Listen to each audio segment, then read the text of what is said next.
Excellent. Alors, bienvenue à toutes et à tous à cet événement panel à l'occasion du lancement du Livre blanc sur le stationnement organisé par le Conseil régional de l'environnement de Montréal. Merci à tout le monde de s'être déplacé aussi nombreux pour cet événement. Ça s'est rempli, le temps de cligner des yeux. Donc, les inscriptions. Donc, je pense que vous êtes nombreuses à vous préoccuper des enjeux qui entourent le stationnement et ultimement la dépendance à l'automobile, deux sujets dont on va pouvoir discuter au cours de la prochaine heure. Je me présente rapidement. Je m'appelle Gabrielle Lamontagne-Allais. Je suis journaliste de formation. Je suis spécialisée dans les enjeux environnementaux depuis une dizaine d'années. Et d'ailleurs, je travaille présentement pour l'émission Feu vert sur les ondes de Radio-Canada ici Première, qui est une nouvelle émission hebdomadaire consacrée aux enjeux environnementaux.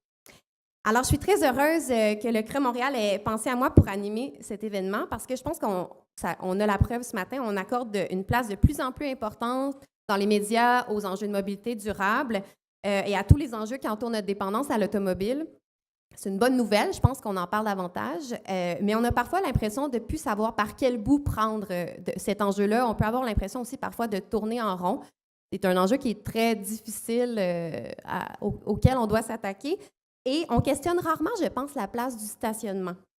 Un peu comme si c'était une fatalité. On est nombreux ici à avoir grandi avec des grands espaces asphaltés, quadrillés, au point où on finit par un peu les oublier, ou du moins oublier qu'on peut les gérer et les aménager différemment. C'est ce qu'on va voir aujourd'hui d'ailleurs. Et j'ai découvert, en parcourant le livre blanc qui va vous être présenté tout à l'heure, plusieurs propositions très rafraîchissantes, certaines inspirées des meilleures pratiques ailleurs, d'autres qui, vous allez le voir, tombent vraiment sous le sens, même si elles sont rarement évoquées quand on parle du stationnement. Et donc, plein d'avenues pour en faire vraiment un levier en matière de lutte au changement climatique. Alors, ce qu'on vous propose ce matin pour discuter de ces enjeux plus en détail, c'est une formule de panel. Alors, dans un instant, Emmanuel Rondia, qui est directeur général du CRE Montréal, va me rejoindre à l'avant pour vous introduire un peu le projet et la démarche récente qui a été menée là, au cours des derniers mois par le Conseil régional de l'environnement de Montréal. Ensuite de ça, Blaise Rémillard, qui est responsable mobilité et urbanisme au CRE Montréal, va vous présenter le fruit de cet énorme travail, ce travail colossal, donc le livre blanc sur le stationnement qui est lancé aujourd'hui. Et deux autres invités vont me rejoindre ensuite pour échanger sur des enjeux du stationnement dans la formule panel, vous l'aurez compris. Donc, on aura ensuite une période de questions d'une quinzaine de minutes pour que vous puissiez interroger les panélistes à votre tour. Donc, la discussion devrait se terminer. Là, on a commencé en retard, fait que c'était 10h15, mais j'imagine que ça va être plutôt 10h45 hein, dans ces eaux-là. J'ai pas de montre en ce moment. Et vous serez bienvenus pour rester avec nous un peu après pour réseauter si le cœur vous en dit. Alors, je cède sans plus tarder la parole à Emmanuel Rondia, qui est directeur général du Conseil régional de l'environnement de Montréal.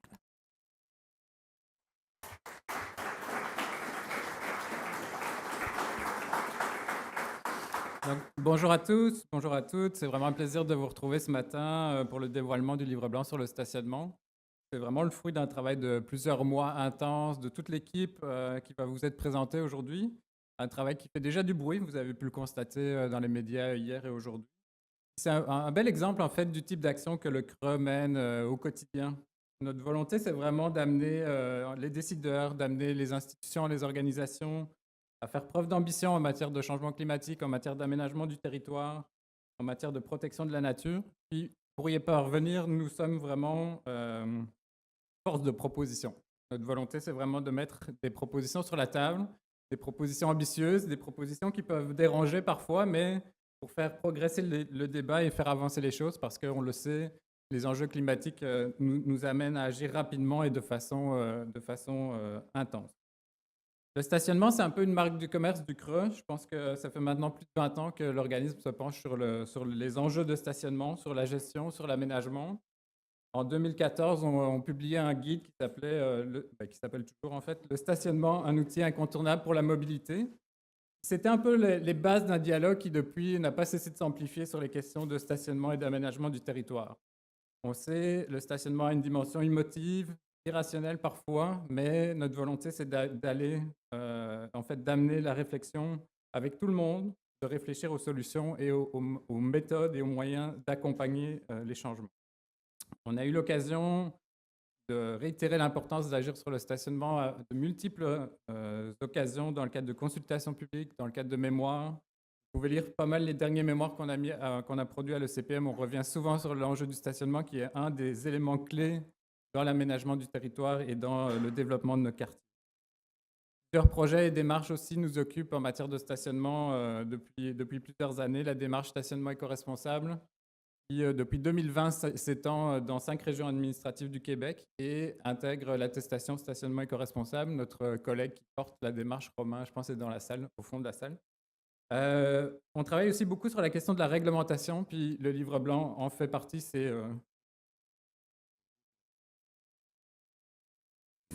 Le livre blanc amène les enjeux de réglementation à plusieurs niveaux. Donc, une plateforme qui s'appelle Réglementation et qui veut soutenir en fait les administrations dans la transition écologique sur le territoire. La campagne ILO également, qui travaille plus sur la réduction des îlots de chaleur. Les stationnements, c'est souvent les grandes taches rouges sur les cartes d'îlots de chaleur. Donc, comment on aménage et on transforme ces grandes aires asphaltées qui sont aussi sujettes à des enjeux en matière de gestion des eaux pluviales. Et ça va continuer dans les prochains mois aussi. Avec les autres CRE métropolitains, on organise les rendez-vous du stationnement métropolitain. Donc la conversation se poursuit, va se poursuivre encore pendant de nombreux mois et de nombreuses années. C'est sûr que pour nous, le stationnement, agir sur le stationnement, c'est une occasion de transformer les milieux de vie. C'est une occasion de modifier les habitudes de déplacement en faveur du transport collectif, actif et partagé. C'est aussi une façon d'améliorer la sécurité de l'ensemble des usagers et bien sûr d'atteindre nos cibles climatiques. Vous allez le constater dans les 23 propositions du livre blanc, on va dans ce sens-là, mais je laisserai Blaise vous les dévoiler plus en détail.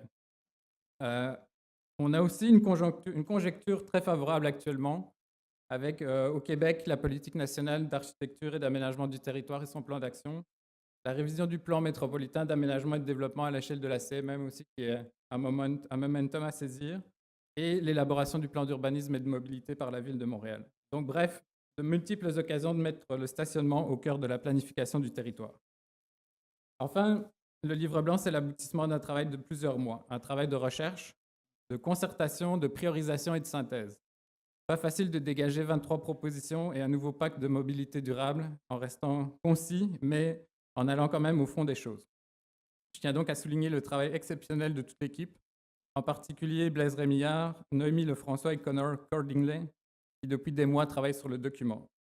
Je veux aussi remercier les dizaines de personnes qui ont donné leur temps dans le processus d'élaboration du guide, qui ont répondu aux questions, qui ont amené des commentaires pour faire évoluer le document qui bougeait encore il y a quelques semaines et on a dû à un moment arrêter et l'imprimer. Finalement, le livre blanc a été réalisé dans le cadre de la démarche Climat de changement, un projet du regroupement national des conseils régionaux de l'environnement du Québec, réalisé avec l'appui du gouvernement, avec l'appui financier du gouvernement du Canada. Il ne fallait pas que je me trompe sur cette ligne-là, puis c'est celle-là que je me suis trompé. Il bénéficie aussi des importants soutiens de Communauté et de la Fondation familiale Trottier. Merci beaucoup pour ce soutien, sans quoi tout ce travail n'aurait pas été possible. Bref, voici le moment de vous dévoiler le document. Je passe donc la parole à mon collègue Blaise, le chef d'orchestre de ce dossier. Merci.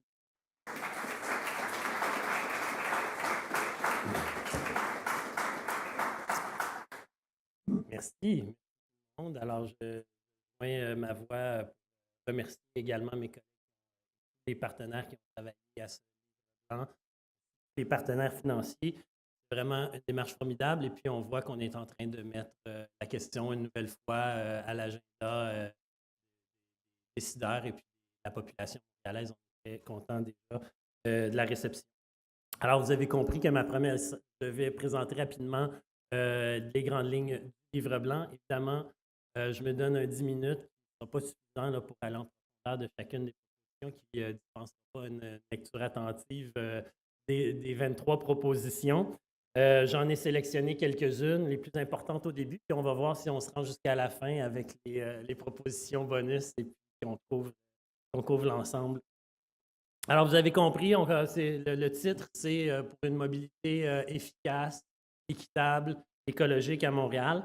Et l'efficacité est vraiment le levier sur lequel on insiste le plus. On pense que la façon de gérer ou de ne pas gérer le stationnement à Montréal est vraiment un problème de mobilité qui affecte tous les Montréalais, un problème économique qui affecte tous les Montréalais. Et on veut d'abord insister là-dessus. Donc, une donnée très importante, le stationnement occupe 27 de la voirie. 27 de nos rues est dédié à ne pas bouger petits véhicules. Et ça, c'est 12 fois plus que l'autobus et le vélo combinés. Donc, c'est évidemment un problème lorsqu'on veut bouger des gens. Quand on occupe une case de stationnement, une voie de rue, par du stationnement, on se prive de déplacements importants qui vont de 600 personnes à l'heure, quand on parle de l'auto-solo, jusqu'à plusieurs dizaines de milliers de dollars quand on parle de modulo structurant.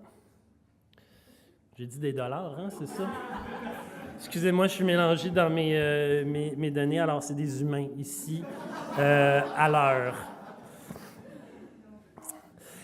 Donc, effectivement, les données, c'est un problème en stationnement. La politique de 2016, la politique de stationnement de la Ville de Montréal le disait déjà abondamment.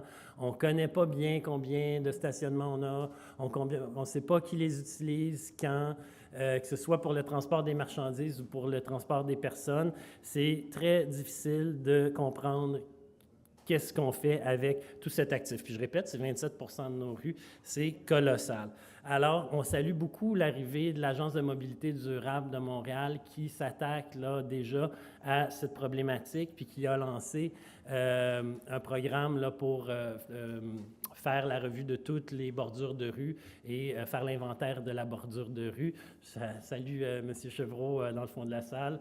C'est vraiment, et ça va aussi aller de pair avec la reconnaissance des plaques d'immatriculation puis l'application, donc la compréhension meilleure de l'utilisation de la rue et l'application de la réglementation beaucoup plus efficace.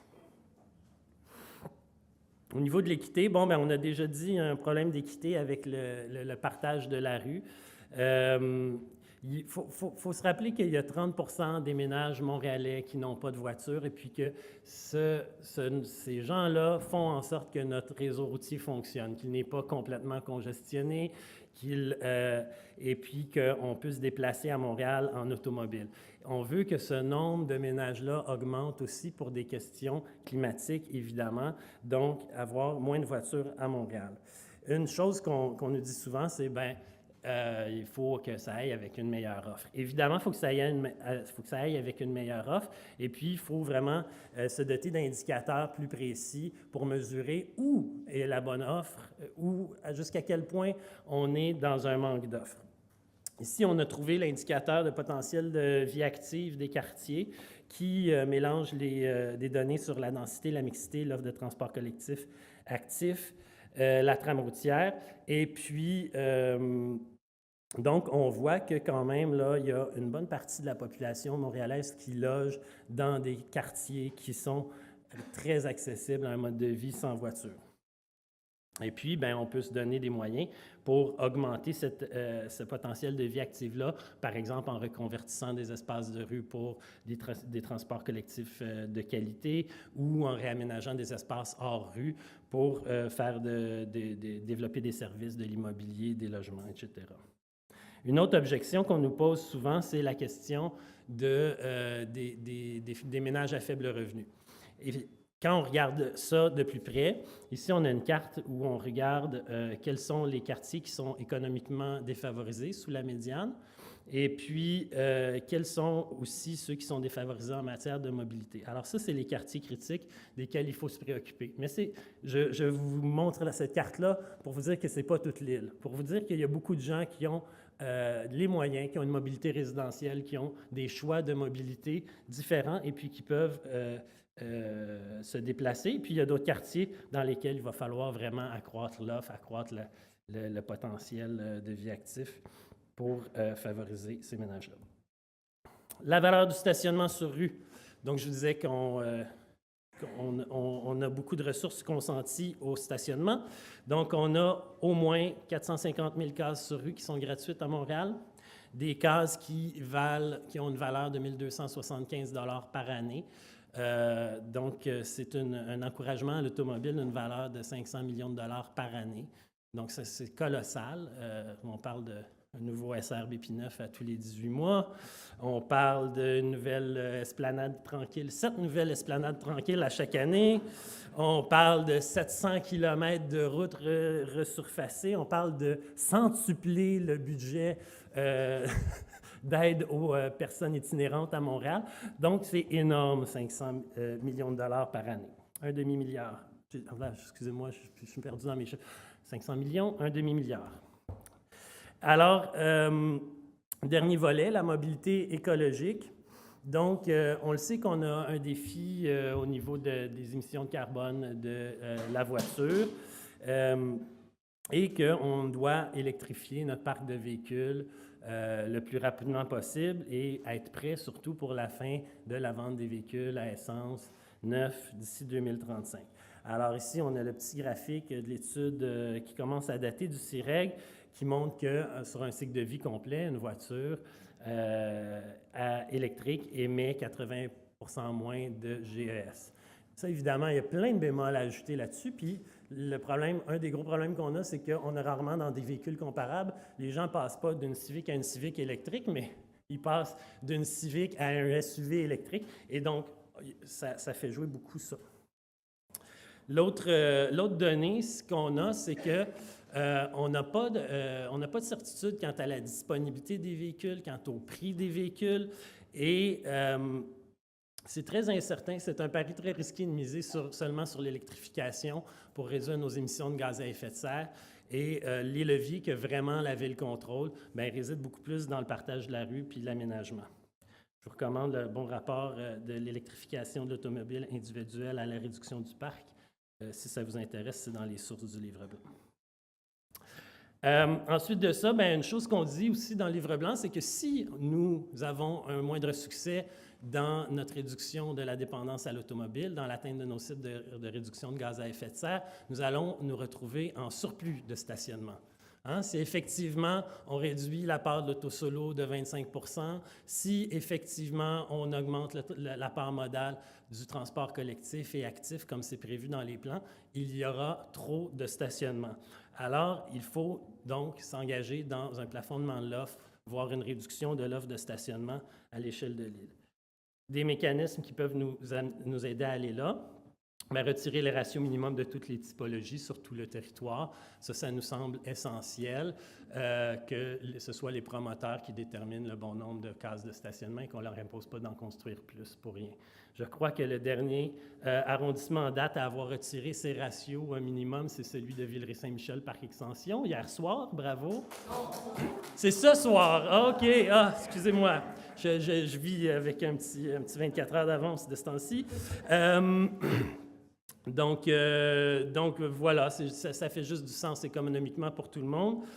Et puis, au besoin, administrer la rareté avec des listes d'attente pour les stationnements réservés pour les résidents sur rue.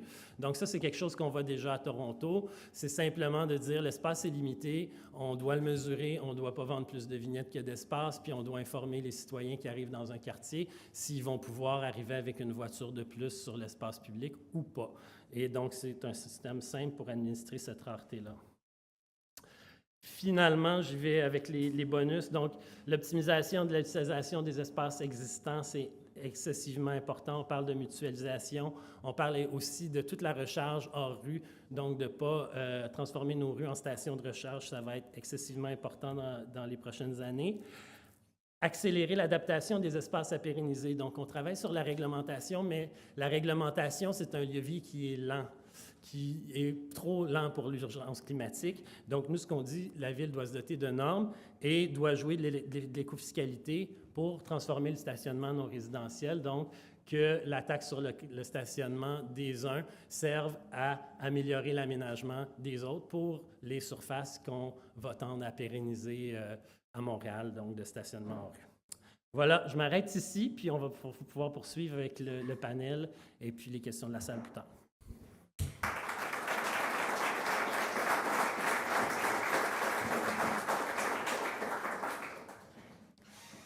Merci beaucoup, Blaise, pour cette présentation super éclairante. Je pense que ça met très bien la table pour les discussions qui vont suivre avec nos deux autres panélistes qui vont me retrouver à l'avant. Je vous laisse vous installer. Je vais vous présenter pendant ce temps-là parce qu'on a des feuilles de route quand même impressionnantes parmi les gens qui vont discuter aujourd'hui.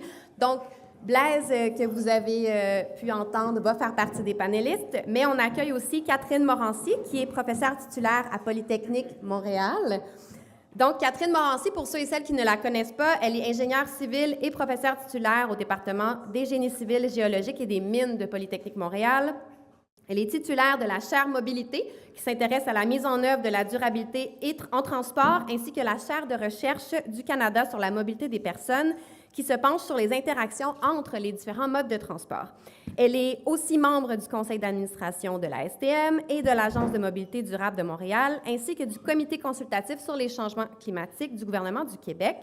Parmi plusieurs distinctions qui lui ont été décernées, un prix d'excellence en recherche et innovation de Polytechnique Montréal en 2021, ainsi que le prix Antoine Grégoire de l'Association du transport urbain du Québec en 2019. À ses côtés, vous pouvez voir Pierre Frisco, qui est directeur général de la Société de développement commercial Jean Talon Est. Alors, Pierre Frisco possède plus d'une vingtaine d'années d'expérience au sein de petites et moyennes organisations. Directeur général de la SDC Jean Talon depuis 2017, il a initié de nombreux projets mobilisateurs pour dynamiser l'artère commerciale, en plus d'assurer un rôle de conseiller stratégique auprès du conseil d'administration. Pierre Frisco a également une expérience de directeur des communications à l'Ordre des architectes du Québec. Il est membre du conseil d'administration de l'organisme Rue principale depuis 2018 et vice-président de Concertation Saint-Léonard depuis 2019. Donc, on imagine que vous avez un agenda assez occupé, tous les deux. On est très heureux que vous ayez accepté l'invitation ce matin. Alors, je vais m'adresser à tour de rôle à vous trois pour des questions, mais évidemment, à tout moment, vous n'hésitez pas à me faire signe pour rebondir sur des éléments qui vous semblent pertinents. Si je me mets ici, est-ce que vous m'entendez bien? Ah, j'ai un micro ici. Ah, voilà. Excellent. Ah. Là, oui? Oui? OK, parfait. Alors, ma première question est d'abord destinée à Catherine Morancy. Madame Morancy, pourquoi des réformes importantes du stationnement, comme on en retrouve dans le Livre blanc, comme Blaise nous a présenté, sont rendues nécessaires selon vous? Bien, elles sont nécessaires depuis plusieurs années. Alors, heureusement, on espère que ça va se passer, là. Mais je dirais que je pense que tout le monde ici est conscientisé aux enjeux des changements climatiques. On en entend suffisamment parler, on les vit de plus en plus près. Donc ça, c'est certainement un grand incitatif à faire cette transformation-là. Puis là, il y a trop de gens que je connais dans la salle, là. Ça me fait penser à plein de sujets, mais depuis que j'ai commencé ma carrière de chercheur, j'ai abordé la question du stationnement, de la dépendance à l'auto, de l'inéquité dans l'allocation des espaces. Ça fait des années qu'on parle de ça, donc c'est nécessaire parce que bien, si on veut avoir des beaux espaces, ça me dérange beaucoup de voir ça sur une patinoire artistique, là. Mais c'est ça qu'on veut dans nos rues. On veut avoir autre chose que des véhicules stationnés. Donc, c'est important parce qu'un stationnement, ça attire des autos. Ça ne peut pas attirer d'autres choses. Ça attire des autos. C'est un grand générateur de voitures. Donc, si on veut qu'il y en ait moins dans nos rues, qu'on puisse bonifier l'offre, les autres offres. Donc, un stationnement, là, c'est un frein à la mise en place d'autres options de déplacement. Parce que l'espace est limité dans les villes. Et si on veut avoir les espaces requis pour faire rouler nos autobus, pour mettre des stations de vélo-partage, pour permettre le stationnement d'auto partagé, parce que ces véhicules-là sont plus utilisés, il faut accepter qu'on réduise l'espace qui est dédié à ces véhicules qui sont stationnés. Donc, le stationnement est vraiment une clé. Et promenez-vous dans une rue, la rue va vous dire qui est le bienvenu. C'est ce qu'on essaie de déterminer aussi. C'est si vous voyez une rue et qu'on met juste des stationnements sur les deux côtés, on comprend que ce qu'on s'attend à voir ici, ce sont des voitures, ce sont des déplacements qui vont accéder en automobile. Donc, je pense que c'est très important de réaliser que c'est notre principal levier de transformation de la mobilité. Je trouve aussi quand on regarde les chiffres, puis moi, je ne dors plus parce que je vois les chiffres, mais la population d'auto croît plus vite que la population d'adultes. Répétez ça quelques fois, vous allez réaliser qu'on est sans doute un gros problème collectif d'amour envers l'auto. Une voiture, c'est pour se déplacer. C'est un mode de transport. Ce qu'on essaie de déplacer, c'est certainement pas une voiture, ce sont des personnes ou des biens, parce qu'on a un autre enjeu qui est le transport des marchandises. Et on a besoin d'espace. Donc, il faut comprendre que ce qu'on essaie de déplacer, ce sont des personnes. Et l'auto solo est le mode qui offre la moins grande capacité, qui coûte le plus cher, qui a le plus d'impact négatif. Là, je sens ma pression monter. Donc, on se dit que quand on a tous ces indicateurs, puis on a plein de chiffres, là, on a quantifié ça depuis des années, quand on a ça, on se demande qu'est-ce que ça prend pour qu'effectivement on mette des politiques plus agressives en place pour transformer la façon dont les gens se déplacent. Donc, ça. Bon. Il y a la question de l'efficacité des déplacements aussi. Blaise en a parlé brièvement tout à l'heure. On oublie peut-être de mentionner qu'on aurait des déplacements nettement plus efficaces dans tous les modes de transport si on convertissait certains espaces de stationnement. Là. Oui. Puis le graphique présenté sur la capacité est évident. N'importe quoi d'autre que de l'auto solo va déplacer plus de personnes. C'est vraiment le pire usage. Puis quand j'enseigne, je dis souvent, imaginez une chaîne de montage, là, puis on analyse nos réseaux comme une chaîne de montage, mais on va dire, celui qui est responsable de ça, lui, il vient de perdre sa job parce que les autos sont vides, donc la chaîne de montage est vide. On a mis l'outil qui est le moins efficace pour utiliser nos ressources collectives. Donc, c'est celui qui coûte le plus cher, collectivement, individuellement. Et là, on a aussi, ce qui est étonnant, c'est qu'on a plein de beaux documents, hein, notre politique de mobilité durable à l'échelle du Québec, qui a plein de cibles. Tout ce qu'on décide est à l'encontre de ces cibles-là. Donc, il y a une incohérence totale sur ce qu'on fait. On va envoyer de l'argent à ceux qui veulent s'acheter des véhicules, on va mettre des freins au déploiement de nos alternatives qui sont les plus efficaces. Donc, il y a quelque chose qui est très troublant dans le message qui est envoyé à la société ou aux gens qui se déplacent, parce que si on met ces offres de stationnement, on va dire aux gens, bien, vous êtes les bienvenus. Si on met des bornes de recharge sur nos bords de rue, on va dire, bien, vous, là, vous êtes dans les loges. On vous donne les premières classes. Là. Vous n'allez même pas payer votre stationnement. On va vous donner ça gratuit, puis vous êtes les premiers à être les plus près de la porte. Ce n'est pas le message qu'on doit envoyer quand on veut réduire la dépendance à l'automobile ou toutes les formes de dépendance à l'automobile. Donc, je pense qu'il faut vraiment réaliser que ces espaces-là, la façon dont on décide d'allouer nos espaces, détermine la façon dont les gens se déplacent, détermine le message qui est envoyé aux gens qui se déplacent. Et on a besoin d'espace pour mettre ces aménagements, pour mettre des pistes cyclables, pour mettre des trottoirs.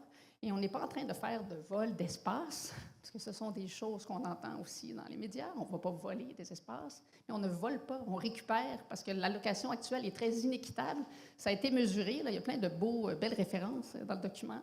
On a vraiment des quantifications de ces gros enjeux d'inéquité de l'allocation des espaces, les coûts qui sont associés à chaque mode, les quantités d'espaces gratuits qui sont offerts. Là, il y a beaucoup de chiffres. Donc là, des fois, on se questionne sur la numératie de nos décideurs. Je ne l'ai pas dit. Mais il y a tellement de preuves objectives qu'on se demande qu'est-ce que ça prend pour que les bonnes décisions soient prises. Merci beaucoup. Et évidemment, on ne peut pas faire fi de la question des commerçants parce qu'il y a énormément de rues commerciales à Montréal et les commerçants, on a l'habitude de les voir à l'avant-scène de l'opposition. Donc, M. Frisco, j'aimerais vous demander pourquoi et comment est-ce qu'on peut faire valoir les bénéfices des réformes de stationnement auprès des commerçants montréalais pour qu'ils embarquent, si on veut, dans le projet?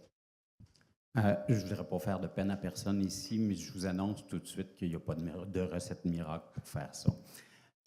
Clairement, on le voit à Saint-Léonard. Bon, je vais vous parler quand même pas mal de la rue Jean-Talon-Ouest parce que c'est celle que je connais le plus. Et c'est quand même un beau cas d'espèce. Ça fait 30 ans que la rue décline, même si les espaces de stationnement n'ont pas bougé. Il n'y en a pas un de moins depuis 30 ans. Et le premier sujet qui va faire grimper les commerçants, c'est quand on leur parle d'enlever un espace de stationnement pour faire une saillie de trottoir. Il n'y a rien de rationnel là-dedans.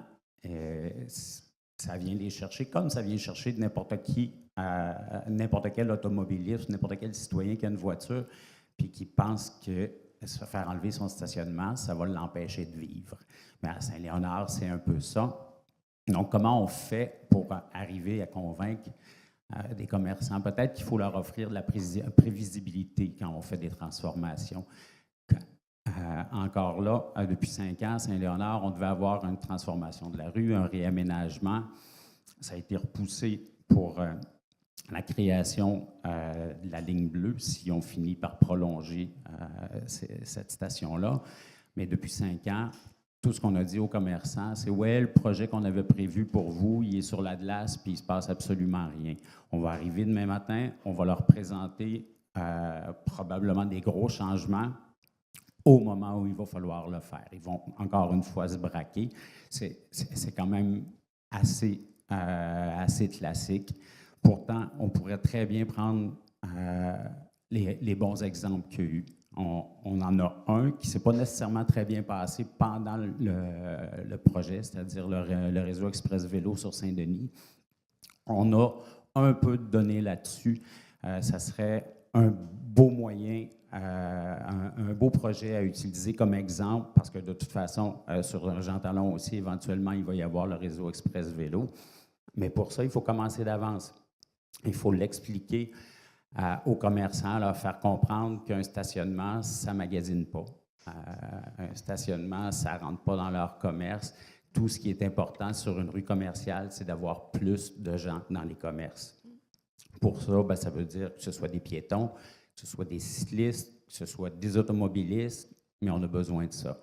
Il faut aussi penser, en discutant peut-être avec les commerçants, à leurs besoins qui sont précis.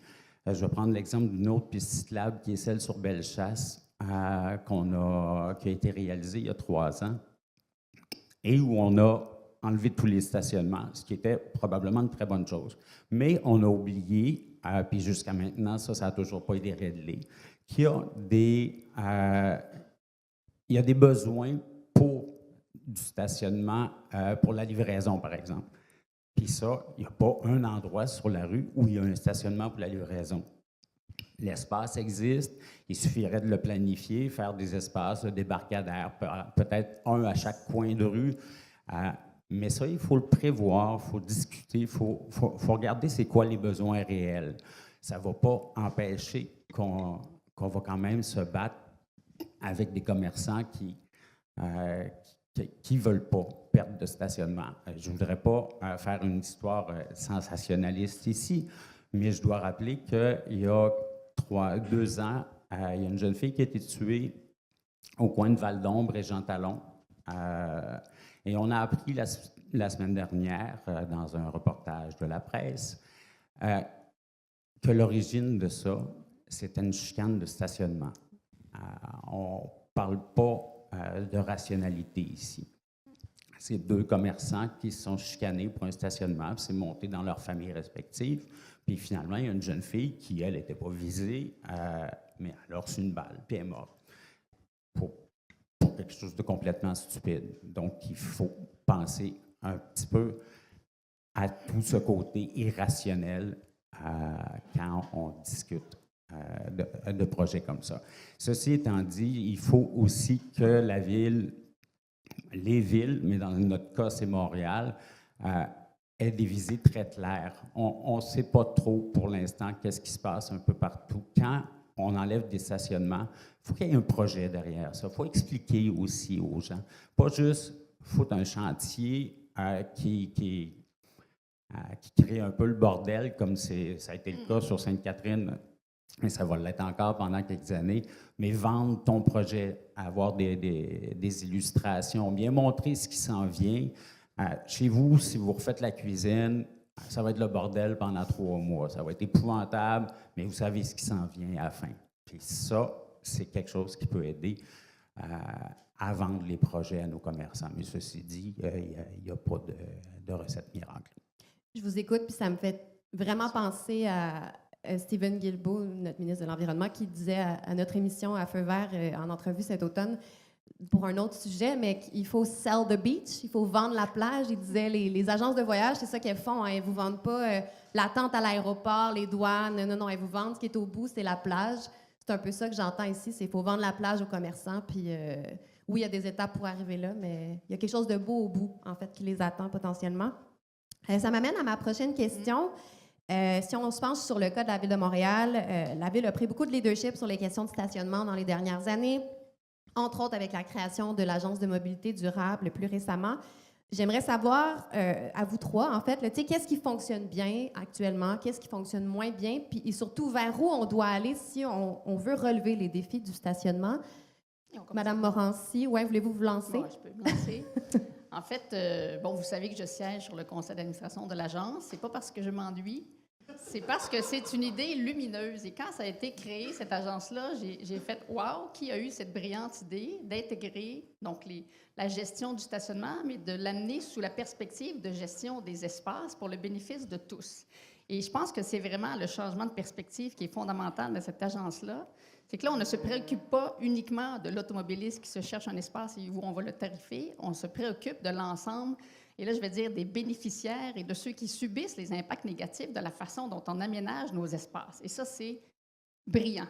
C'est vraiment lumineux comme idée parce que là, on vient de se doter de la légitimité d'intervenir sur des espaces, mais en tenant compte des impacts sur tous. une rue, là, et des bords de rue, ça a quand même plusieurs usages potentiels. Il y a beaucoup de gens qui sont touchés.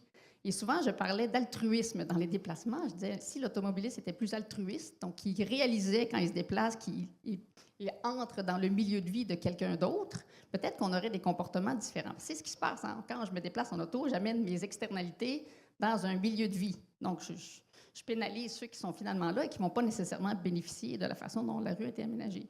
Donc, je trouve que le mandat de l'agence, dans cette vision d'intervenir sur la clé du changement de comportement, qui est l'allocation de nos bords de rue, mais c'est lumineux. Donc là, il y a vraiment beaucoup d'espoir.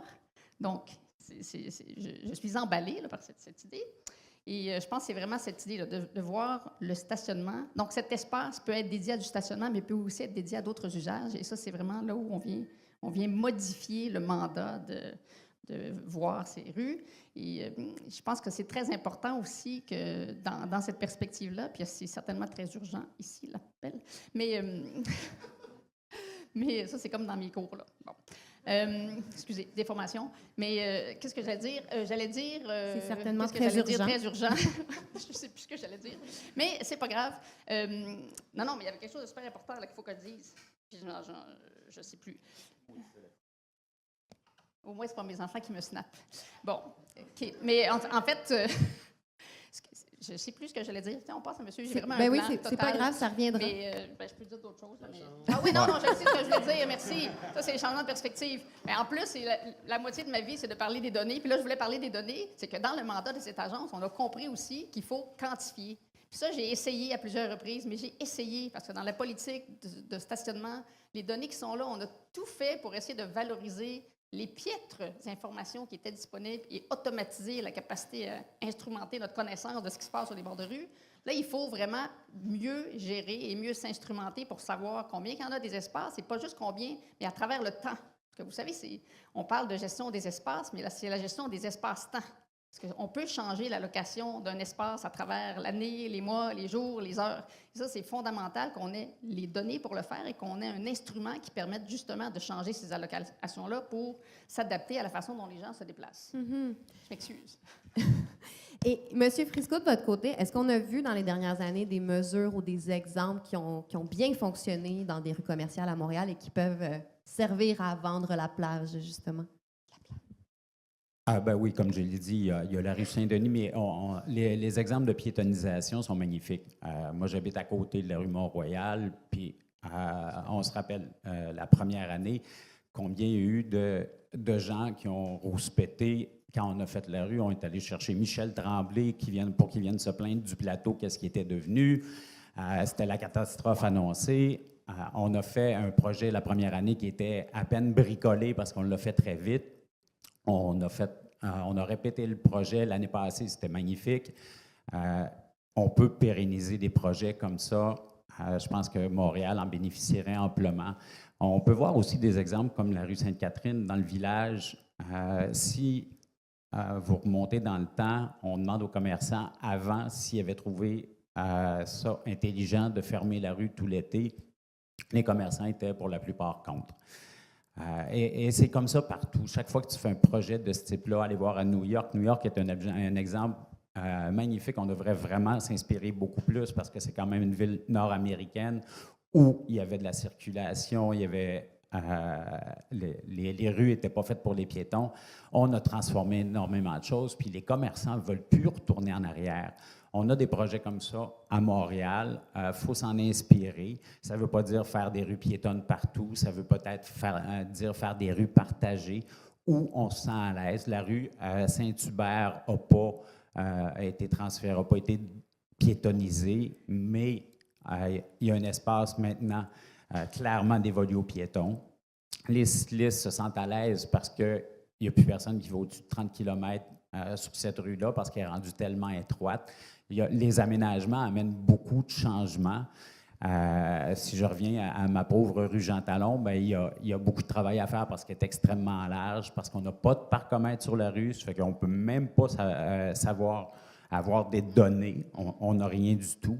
On sait très bien que les premiers à utiliser les espaces de stationnement toute la journée, bien, c'est les commerçants qui sont les premiers à arriver puis qui s'installent à meilleure place, qui viennent de voler la place à leurs clients, puis qui viennent se plaindre qu'ils ont besoin d'espace de stationnement supplémentaire. Il y a encore du travail à faire. Merci.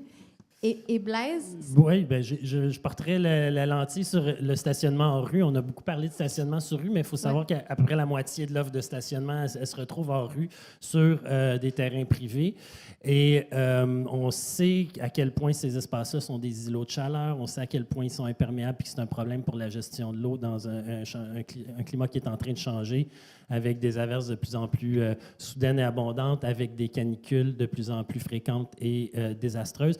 Et alors là, il faut accélérer. J'en parlais un petit peu tout à l'heure en fin de présentation, mais on sait à quel point optimiser ces espaces-là, que ce soit pour construire plus d'habitations, on a aussi besoin énormément de nouvelles habitations à Montréal, mais aussi, quand c'est pour les pérenniser, d'arriver à les verdir. Présentement, il y a beaucoup d'arrondissements qui changent leur réglementation et ça, c'est vraiment positif. D'ailleurs, on a une plateforme pour aider là-dessus, c'est Réglementation, montée par mon estimé collègue Romain Coste derrière. Et puis, mais la réglementation, comme je disais, c'est un levier lent et il faut s'attaquer donc de façon plus agressive avec un système de bonus-malus basé sur la taxe sur le stationnement qui existe déjà au centre-ville, qui va être élargi cette année aux très grandes aires de stationnement. Alors, un système où on est capable de taxer des stationnements comme on les connaît, qui sont hostiles aux piétons, qui sont des îlots de chaleur, qui sont j'ai des termes pas gentils qui me viennent en tête, qui sont des endroits finalement hostiles et laids. Et puis, donc, pour financer de la planification finalement de réaménagement d'aires de stationnement partout sur la ville ou favoriser le redéveloppement immobilier. C'est déjà en marche, ça fonctionne. Le secteur commercial, les grandes aires, que ce soit Galerie d'Anjou, Fairview, Pointe-Claire, ont tous des projets de réaménagement. Il faut peser sur la pédale puis vraiment jouer du bâton et de la carotte pour que ça se fasse suffisamment vite puis qu'on puisse adapter ces espaces-là rapidement.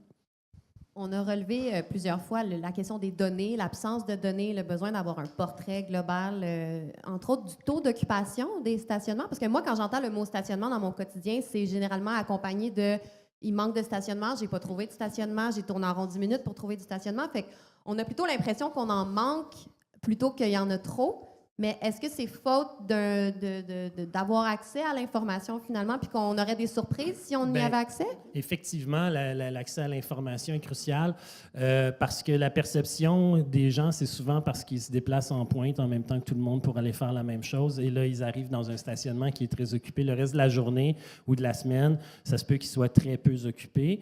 Les changements d'habitude de déplacement pour le travail aussi libèrent des espaces. Là, on voit un espace juste à côté qui est à moitié vide toute la semaine. Là, je passe régulièrement à côté. Et puis, qui pourrait être converti en centaines de logements pour aider d'apaiser la crise du logement, ou qui pourrait être verdi, ou qui pourrait être transformé en une trampoline géante. Bref, qu'on repense ces espaces-là. Si la personne, l'usager, avant de se déplacer, a des bonnes données pour planifier son déplacement, va pouvoir vérifier si c'est effectivement la bonne idée d'y aller en voiture. Et deuxièmement, va pouvoir accéder directement avec beaucoup moins de stress, une meilleure expérience. On a vu l'Alliance Centre-Ville ou la CCMM faire un sondage où les gens déclaraient qu'ils viendraient plus souvent au centre-ville s'ils avaient plus de stationnement. Dans les faits, c'est beaucoup plus... C'est pas qu'il manque de stationnement, c'est qu'on ne sait pas où est le stationnement et puis on est toujours encore à la recherche de la place gratuite parce que on a tellement d'offres abondantes gratuites qu'on se sent un petit peu fou quand on paye pour ces espaces-là. Alors, ça nous amène dans une attitude qui est vraiment problématique puis qui cause juste de la frustration à tout le monde. J'aimerais juste ramener l'irrationalité là-dedans. Tout le monde veut avoir un stationnement tout près, veulent se stationner en face du commerce. Les mêmes personnes vont dans des centres d'achat. Ils se retrouvent le samedi après-midi, sont stationnés à 800 mètres de la porte d'entrée du centre d'achat. Ils vont circuler pendant 800 mètres encore à l'intérieur. C'est comme s'ils avaient fait toute la rue commerciale sur Jean Talon. mais ils sont certains que ça a très bien été. Ils ont trouvé un stationnement tout de suite. Ils n'ont pas eu à se déplacer. Il y a aussi à expliquer, à démontrer l'intérêt d'avoir des stationnements, par exemple, mutualisés pour des rues commerciales. Puis là où tu vas marcher un petit peu sur ta rue, tu ne vas pas marcher plus que dans un stationnement. Et de toute façon, même les stationnements, comme tu le disais, de centres d'achat, les propriétaires commencent à comprendre que ça n'a aucun sens d'avoir des espaces de stationnement aussi grands qui sont si peu utilisés, finalement seulement aux heures de pointe. Mhm. Mais sur la question de la connaissance, là, je me souviens, la première fois que j'ai traité le stationnement, je suis allée au plateau et je leur ai demandé combien avez-vous d'espace de stationnement sur votre territoire, puis ils disent on ne le sait pas. Je dis OK, moi j'ai fait une estimation, est-ce que c'est plausible? On ne le sait pas. Je pense qu'il est là l'enjeu, c'est que pour être capable de gérer quelque chose, il faut déjà savoir on en a combien de ces objets. Ils ne sont pas identifiés partout. Donc, sur un territoire, là, être capable de faire juste l'inventaire, le statique de ces espaces, surtout que les espaces peuvent changer avec la dimension des autos que nous avons, puis on l'a mesuré aussi, qu'avec l'augmentation de la taille, on diminue la capacité de stationnement. Donc, ce n'est pas juste le fait qu'on enlève des espaces, juste avec les ventes de véhicules de plus en plus gros, on réduit notre capacité. Fait que juste de connaître combien on en a de ces espaces-là, si on les délimitait déjà, ça aiderait à avoir une vue plus claire. Puis ensuite, c'est l'usage de ces espaces-là. Qui les utilise? Pour combien de temps? Pour quel motif de déplacement? Puis ensuite, la notion, dans le livre, on parle beaucoup de la notion de dépendance à l'auto, puis moi, je parle de contrôler ou de mieux gérer le parc de véhicules. Je pense que c'est important d'avoir des cibles de réduction du nombre de véhicules, de réduction de toutes les formes de dépendance à l'auto, puis d'être capable de calculer, est-ce que les gens ont d'autres options? Parce que ça, effectivement, je suis d'accord, là. Changer les comportements, c'est rien de scientifique, en tout cas pas les sciences comme je les calcule, là. C'est des enjeux de moi, je me sens menacée parce que c'est comme ça que je me déplace. Il faut rassurer les gens, il faut les informer sur la façon dont cette transformation va se faire. Ils ont l'impression qu'ils ne pourront plus vivre parce qu'ils ne pourront plus prendre leur auto pour aller. On comprend, là, c'est tout à fait normal. Mais il faut les accompagner. Il faut quand même revenir avec des faits objectifs qui sont. Ça va en phase, là, la question de réduction des coûts pour les ménages. C'est clair que si on affranchit les ménages de la nécessité de posséder un ou plusieurs véhicules, on va réduire leur fardeau économique. On va réduire le fardeau économique collectif aussi. Donc, connaître les usages, donc la présence, les usages, les raisons pour lesquelles on fait ces usages-là. Ensuite, est-ce qu'il y a d'autres options? Ça, il faut informer les gens parce que sinon, ils vont se sentir totalement déstabilisés parce que les gens n'ont pas nécessairement le réflexe d'aller voir comment ils pourraient faire les choses autrement. Fait que là, il y a vraiment toute une tâche d'accompagnement dans cette transformation-là. Et là, je reviens sur l'agence, le fait qu'on ne gère plus seulement le stationnement, comme le stationnement de Montréal le faisait, mais qu'on gère, je dirais, la collectivité au complet, ceux qui se déplacent, ceux qui ne se déplacent pas. Mais là, ça permet d'avoir une vue plus vaste, là, de dire, bien, vous voulez vous déplacer, bien, peut-être que vous pouvez réserver un espace de stationnement, mais vous pourriez aussi vous déplacer autrement. Puis voici les options que vous pourriez avoir, puis les gains, puis les contributions à la société que vous faites. Ça, c'est fondamental si on veut intervenir. Merci beaucoup. On a abordé vraiment plusieurs éléments dans les dernières 20 minutes. Je pense qu'on pourrait passer peut-être aux questions du public. J'ai un micro qui s'en vient à l'instant. Donc, s'il y en a qui ont des questions à poser à nos 3 panélistes, je vais vous inviter à vous diriger dans quelques secondes au micro qui va être dans l'allée. Vous pouvez peut-être vous nommer et préciser si votre question est dirigée à l'un d'entre eux, à qui vous souhaitez l'adresser. Ça peut être aussi une question ouverte à tous les 3. Donc, on a une quinzaine de minutes pour entendre vos questions.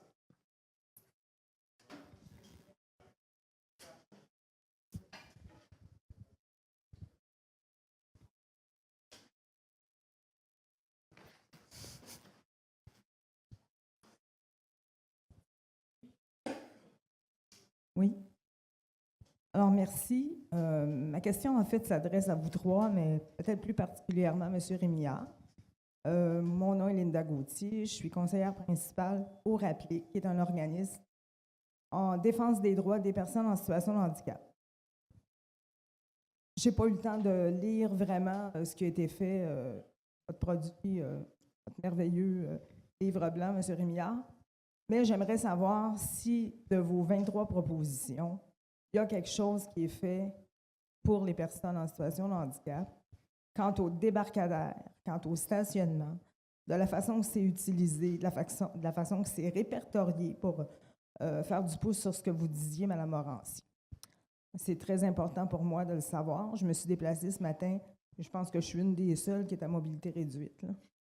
Alors, je serai plus riche de vos de vos réponses.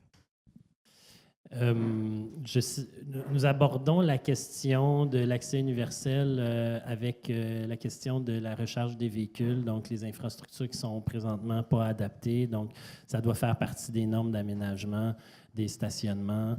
Puis ça doit être une question, c'est une question qu'il faut régler de façon assez urgente là, avec la fin de la vente des véhicules à essence qui s'en vient. Il y a de l'adaptation de stationnement à faire à ce niveau-là. Une autre notion qu'on amène dans le livre blanc, c'est la question de la liste d'attente pour le stationnement sur rue pour résidents. Évidemment, quand on a une liste d'attente, après, on est capable de prioriser. Ça ouvre une autre dimension quant à la gestion de l'espace de stationnement sur rue pour allouer cet espace public dans le cas où c'est très rare, là, c'est pas généralisé, mais dans un endroit où il manquerait de stationnement sur rue et de stationnement hors rue, mais on pourrait, avec une liste d'attente, prioriser des ménages qui ont des contraintes à la mobilité. Certainement. On n'a pas traité des questions de débarcadère dans le cadre du livre blanc sur le stationnement, parce que c'est plus un sujet qui touche au transport collectif ou au développement du piste cyclable, mais évidemment que nous, on s'est toujours positionné pour un accès universel là, dans le repartage de l'espace de la rue.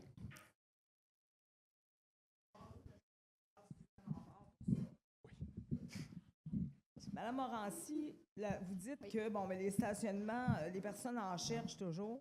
Justement, ils le trouvent chez nous dans mon débarcadère.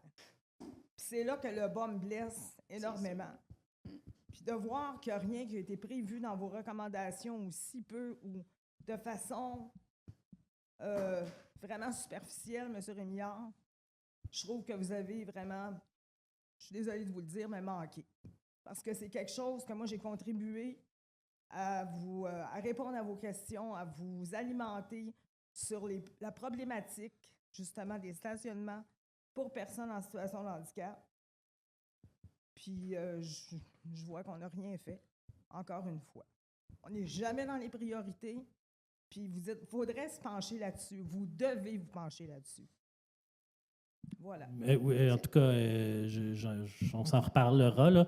Mais c'est une priorité pour nous, effectivement, que ces modifications-là ne viennent pas nuire aux personnes à mobilité réduite. Je ferai un commentaire sur ça. C'est que sur la question dans ce qui est implanté au niveau de la surveillance, là, de l'usage des espaces, donc la meilleure compréhension, il y a aussi assurer une meilleure surveillance pour le respect de la réglementation. Moi, je trouve ça, tant quand c'est stationné, quand les gens se stationnent dans les pistes cyclables, dans les voies réservées pour le transport en commun, que dans les espaces qui ne le sont pas dédiés, c'est scandaleux parce qu'effectivement, ça veut dire qu'il y a une absence au niveau de la surveillance. Mais ça, il y a des grosses avancées qui se sont faites justement pour assurer que la location prévue soit celle qui est utilisée. Donc, on a les bons usagers aux bons endroits. Je pense qu'au niveau de l'information, moi, j'ai eu beaucoup de difficultés quand j'ai fait les projets sur le stationnement pour essayer de quantifier combien j'en ai des espaces de différents types. T'sais, on a des parcomètres, ça, c'est pas pire, là, sont délimités, mais tous les autres espaces sont un peu flous. Là. Les bases de données sont relativement mauvaises. Donc là, avec la mise en place de ces outils pour mieux surveiller, on va avoir une meilleure quantification du nombre d'espaces qui sont dédiés à différents usages, donc les espaces dédiés aux personnes avec des limitations. Et ensuite, il faut voir qui les utilise, parce qu'on a une question de disponibilité.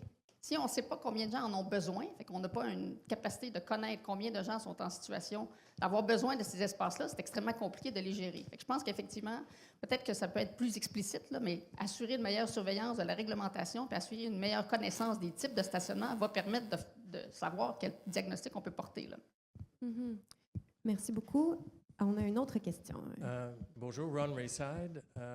On fait beaucoup de projets sociaux dans les quartiers centraux, mais aussi à Pointe-aux-Trembles, à Laval, dans la périphérie. Okay? Souvent, on dit, mais le stationnement, ce n'est pas un enjeu important, mais ce n'est pas longtemps avant que c'est comme la crème, ça monte en surface assez rapidement, en tout cas, juste pour... Puis même ce que vous avez dit pour le comté de savoir, on a fait une table ronde sur le réaménagement de Sainte-Catherine, puis il n'y avait aucune donnée sur l'ensemble des stationnements. Il fallait les compter nous autres mêmes pour faire un minimum. Mais ma question est pas ça. Ma question, c'est Félicitations pour le document. C'est vrai que le moins qu'on peut dire, les médias ont pris connaissance de ça. Puis la chaleur de la discussion monte aussi en surface. C'est un peu comme la crème avec du lait. Mais ma question est autour de beaucoup de discussions autour, que ce soit développement durable, réduction des gaz à effet de serre, toutes ces discussions-là, quand ça ne touche pas individuellement, on est bien d'accord que ça nous touche individuellement, c'est la révolte populaire. On voit ça partout dans l'Occident. Et c'est ça le dilemme. Les mesures qu'on propose, je ne connais pas une parti politique qui serait élu sur cette plateforme-là. Et le grand défi est ça. Ça veut dire que c'est juste pas voir, parce que vos chiffres, vos statistiques, les populations, je les trouve géniales. Mais le grand défi, c'est entre nos comportements individuels puis les grands objectifs. Quand c'est la faute de quelqu'un d'autre, on est toujours d'accord. Okay. C'est comme un point de vue, mais c'est en fait une question de comment, et ça inclut les artères commerciales. Ils ont travaillé avec les commerçants de la rue Masson, puis à un moment donné, réduire même un cas de stationnement, ça veut dire que ça devient une catastrophe. C'est le côté émotif, ça veut dire que ça devient une catastrophe. En tout cas, c'est juste comment, c'est pas vous qui pouvez résoudre ça nécessairement, mais c'est un grand constat, comme je dis, pas juste ici, mais un peu partout. Ouais. Merci beaucoup. Oui? En fait, vous m'excuserez, je prêche encore une fois pour ma paroisse. Jean Talon-Est, c'est dans Saint-Léonard. C'est un des arrondissements où la dépendance à l'automobile est la plus grande.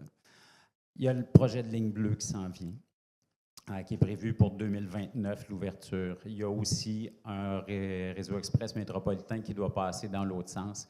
Il y a le réseau express vélo qui doit s'en venir sur Jean Talon et sur Lacordaire.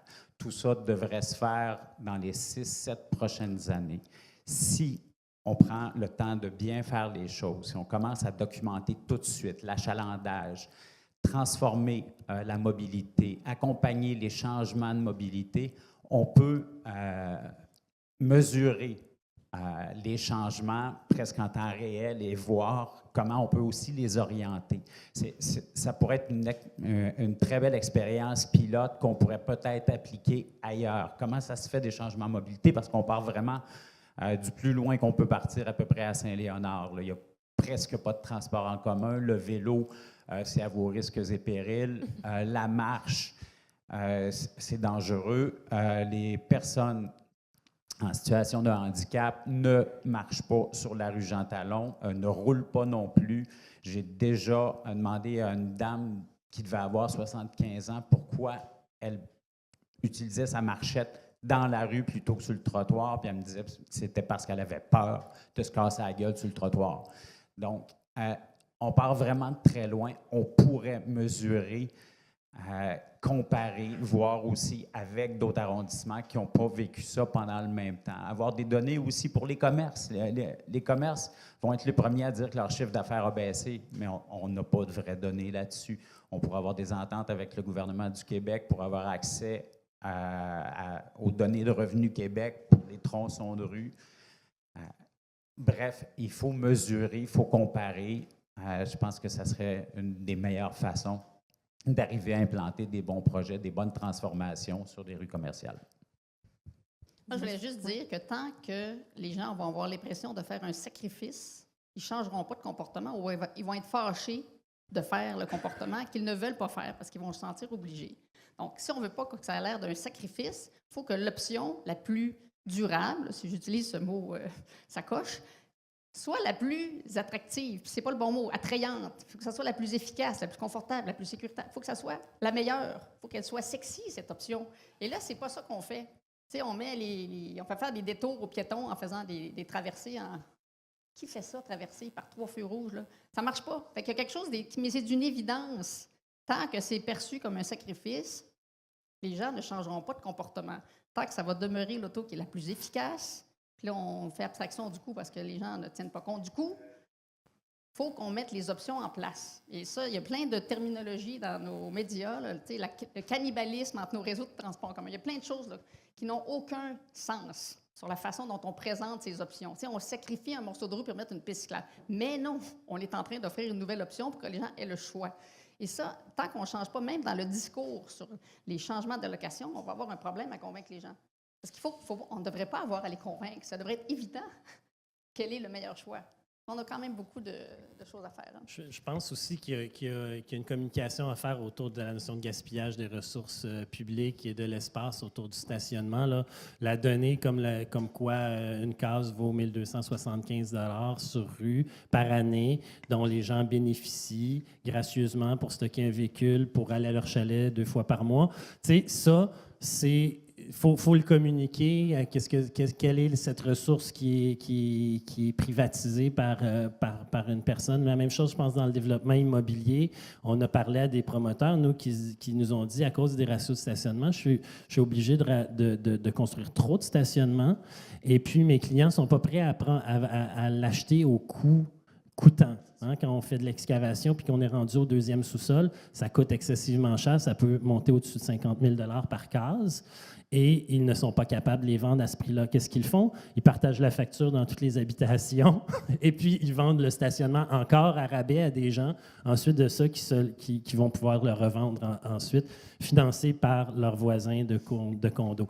Alors, vous voyez, cette notion-là, là, le coût, qu'est-ce que ça coûte le stationnement? Je pense qu'il y a une grande ignorance à propos de ça, puis que c'est un message sur lequel il faut taper.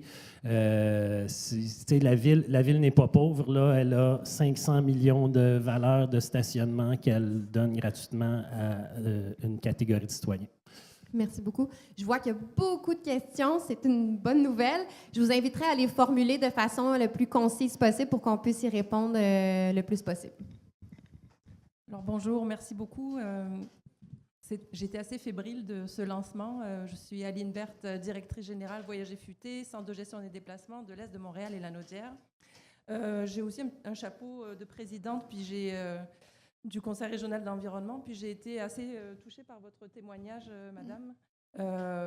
Je sais que ça tient vraiment à cœur, puis c'est une mesure, une thématique transversale dans tout ce que fait le Conseil régional d'environnement, l'accessibilité universelle. Donc, je sais qu'il y a beaucoup de thématiques à défendre aussi dans le livre blanc. Là. On veut défendre les piétons, on veut défendre les vélos, les cyclistes, pardon. Donc, il y a peut-être une question de poids, mais en même temps, c'est difficile de défendre tout le monde. Tu voulais répondre à ça déjà premièrement? Non, vas-y. C'est bon. Donc, je voulais simplement mentionner ça. Puis, c'est ça, j'ai trouvé qu'il y avait quand même une belle nouvelle, c'est que sur 50% des stationnements, la municipalité va pouvoir agir. Donc, c'est quand même bon signe. Puis, je me dis, déjà, s'il y a sur 50%, on a des mesures concrètes qui vont permettre d'aller chercher des financements pour la mobilité durable. Je trouve ça extraordinaire. Là encore, il va falloir qu'il y ait des actions concrètes qui soient mises en œuvre. Puis la mauvaise nouvelle, c'est l'autre 50% qui va être plus difficile à aller chercher. Donc là, je pense que c'est plus avec des réglementations, avec d'autres types d'actions, mais j'aimerais ça vous entendre pour le domaine privé. Nous, les centres de gestion et de déplacement, on agit beaucoup pour la mobilité durable dans le domaine privé, puis on sait aussi que c'est un levier très important, le stationnement, mais c'est vraiment une difficulté parce que il y a des enjeux, comme tu en parlais tantôt, Blaise, sur le coût de la construction, à rentabiliser l'entreprise qui veut se localiser à un certain endroit à condition qu'il y ait suffisamment de stationnement. Donc, c'est quoi la lueur au bout du tunnel pour le stationnement privé selon vous? Je vais commencer. Une lueur au bout du tunnel, c'est l'accroissement des réseaux de transport collectif à Montréal. Je pense que ça peut aider à transporter mieux les résidents. Une autre lueur au bout du tunnel, c'est l'accroissement du nombre de résidences à Montréal. Si on loge plus de gens sur l'île, on va espérer pouvoir réduire les distances de déplacement entre les employés et leur travail. Une autre lueur au bout du tunnel, je pense que c'est la taxe sur le stationnement. Là, donc, stationnement hors rue non résidentiel, toujours important de le mentionner.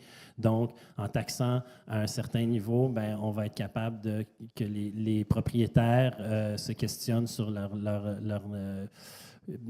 réelle nécessité d'avoir tout ce stationnement-là, puis puissent le transformer et puissent mettre en œuvre des plans de gestion des déplacements qui sont costauds pour que clients ou leurs visiteurs ou leurs employés se déplacent. Puis dernière chose, bien, ça, on n'en a pas parlé parce que c'est vraiment un levier qui est plutôt privé puis qu'on aborde un peu moins dans le livre blanc, mais il y a toute la notion du parking cash-out, donc que les employeurs qui offrent un stationnement gratuit offrent un équivalent de même valeur à leurs autres employés. On peut voir qu'il y a déjà quand même des propriétaires qui se rendent compte que ça ne vaut pas la peine. Je parlais tantôt des galeries d'Anjou où il y a des questionnements. First Capital l'a déjà fait sur Van Horn où ils ont transformé un stationnement, ils ont ramené le commerce sur rue, ils ont construit de l'habitation en arrière. Dans le PPU à Saint-Léonard, c'est prévu aussi. Les propriétaires se rendent compte qu'il n'y a plus tant d'espace que ça à construire, donc juste c'est l'attrait du capital, finalement, qui risque de faire disparaître aussi des stationnements. Ça prend de la place pour construire du résidentiel. Si c'est moins payant, il va y en avoir moins. Aussi bête que ça. Je pense qu'on peut se questionner aussi sur ce qu'on donne aux employés ou aux visiteurs s'ils se déplacent autrement. Parce qu'il y a peu d'employeurs qui vont, je ne sais pas, donner de l'argent à des gens qui vont décider d'habiter près de leur emploi, qui vont décider de venir à pied, à vélo, en transport en commun. Donc, encore une fois, c'est un peu une incohérence dans les messages qui sont envoyés. Si on ne favorise pas et qu'on ne soutient pas économiquement l'adoption de comportements dont on veut voir la part augmenter, mais il y a une incohérence. On dit, on vous donne un stationnement à tarif réduit, mais si vous faites autre chose, on ne vous donne rien. Donc, il y a vraiment des innovations à faire au niveau des budgets mobilité qui sont dédiés aux employés pour les inviter à se déplacer autrement. Merci. On a le temps au moins pour une autre question. Allez-y. Oups. Posez la même. Bonjour, mon nom est Nicolas Marcotte. Je suis citoyen. Je ne sais pas si j'ai le droit d'être là. Ma question, c'était par rapport, parce qu'il y a des données qui sont très difficiles à aller chercher. Madame Morancy, vous en faisiez. Oui.